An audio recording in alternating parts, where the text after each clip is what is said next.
व्हिडिओमध्ये दिसत असलेला बाबासाहेबांचा हा पुतळा बऱ्याच व्ह्यूअर्सना हा पुतळा कुठचा आहे हे माहीत असणारच.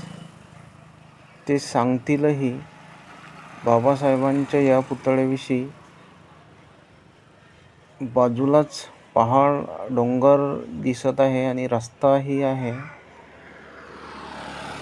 लवकरच रस्ता आणि हा पहाड हिरवा होणार आहे पाऊस चालू असल्याने. आणि हा तथागतांचा उभ्या असलेल्या स्थितीत दिसणारा पुतळा.